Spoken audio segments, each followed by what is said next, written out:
I was sent the SAVILAND Tea Tree Oil Antifungal Cream, and the first thing I noticed was how thick that formula is. It is definitely very, very nourishing. I used it on my cracked heel and foot area, and it really did do a great job of just relieving that dry, cracked skin.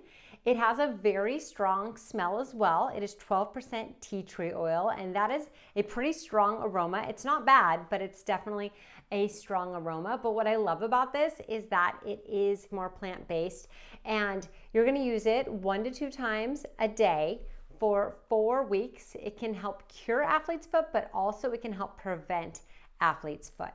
So if you are dealing with that, I definitely recommend trying this out. If you also just have cracked skin, if you have burning, itching skin, you can try this as well for that. And you'll get that immediate relief from the dry skin.